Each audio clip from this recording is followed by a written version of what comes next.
Hello বন্ধুরা, আবারও আরেকটা নতুন ভিডিওতে তোমাদের জানাই অনেক স্বাগত। আজকের ভিডিওর মূল বিষয় যেটা হচ্ছে বাচ্চা আসার লক্ষণ দেখা দেওয়ার পরেও কেন পিরিয়ড হয়ে যায়। ভিডিওটি শেষ পর্যন্ত দেখার অনুরোধ রইল। ভিডিওটি মধ্যে স্কিপ করলে কিন্তু তোমরা কিছুই বুঝতে পারবে না। তো চলো আজকের এই ভিডিওটা শুরু করা যাক। প্রায়শই আমি দিদি বোনদের কাছ থেকে কমেন্ট পাই যে আমরা ওভ্যুলেশনের সময় সহবাস করেছি, আমাদের ডেট আসার আগে আমাদের প্রেগন্যান্সির মতো সব কিছুই লক্ষণ দেখা গিয়েছে, কিন্তু পিরিয়ড এসে গেছে। বা অনেক সময় কি হয়, পিরিয়ড আসে না, 7 দিন পরে তো আমরা টেস্ট করলাম, কিন্তু পিরিয়ড আস্তে আস্তে অনেকটা লেট হয়ে যায়। কেন এরকম হয়? এই যে পিরিয়ড আসার আগে প্রেগন্যান্সির লক্ষণ কিন্তু একই রকম হয়। মাসিকের দিন যত পিছিয়ে যায় এই লক্ষণগুলো কিন্তু বেশি করে অনুভূত হয়। যেমন ক্লান্ত লাগা, দুর্বল লাগা, অত্যাধিক মেজাজ হারানো, নার্ভাস হওয়া, পেট ফাঁপা, গা বমি লাগা ইত্যাদি কিন্তু পিরিয়ড হওয়ার আগেও দেখা যায়।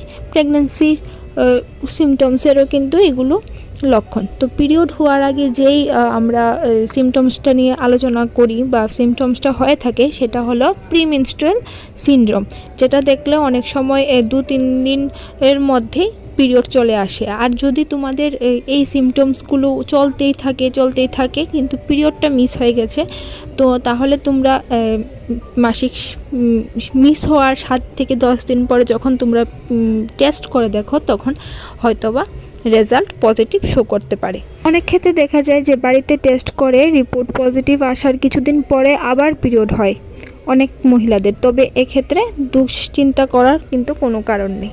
তোমাদের হয়তো ওভ্যুলেশনটা ঠিকঠাক হচ্ছে, তোমরা ওভ্যুলেশনটা ঠিকঠাক ডিটেক্ট করেই কিন্তু তোমরা সহবাস করছো, কিন্তু তোমাদের ফেলোপিয়ান টিউব থেকে সেটা জরায়ুতে গিয়ে যে ইমপ্লান্টেশনটা হয় সেটা ফেল হয়ে যাচ্ছে।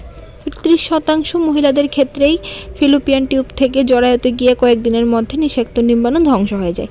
সেক্ষেত্রে প্রথম দিকে পজিটিভ রিপোর্ট আসে এবং তোমার মধ্যে সিমটমসও দেখা দেয়। যদি ইমপ্লান্টেশনটা ফেল হয়ে যায় তাহলে কিন্তু পিরিয়ড চলে আসবে।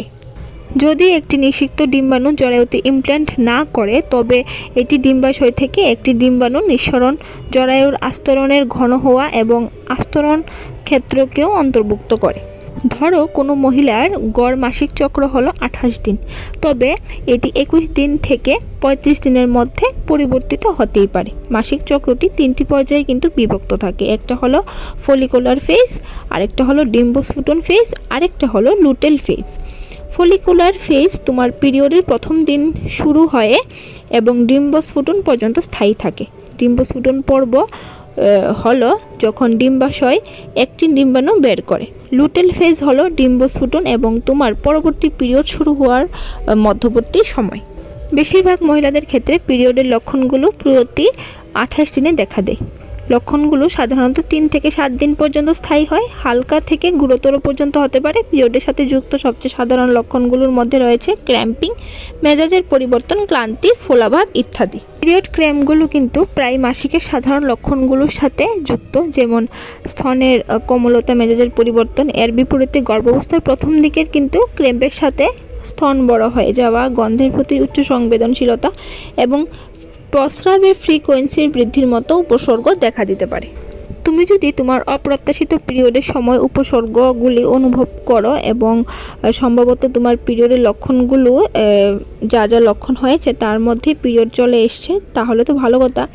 আর যদি তুমি তোমার চক্রের সময় অন্য সময়ের উপসর্গ থেকে একটু আলাদা ধরনের উপসর্গ বুঝতে পারো, সিমটমস বুঝতে পারো, আর হয়তোবা তোমাদের মাসিকটাও পিছিয়ে গেছে, অবশ্যই তোমরা 7 দিন পর টেস্ট করে দেখে নিতেই পারো যে তোমাদের প্রেগন্যান্সিটা পজিটিভ আসছে কিনা।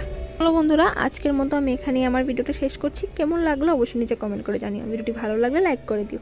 আবারও দেখা হচ্ছে নতুন একটা ভিডিও নিয়ে। ততক্ষণ তোমরা সব ভালো থাকো, সুস্থ থাকো। Till then take care, bye bye, thanks for watching.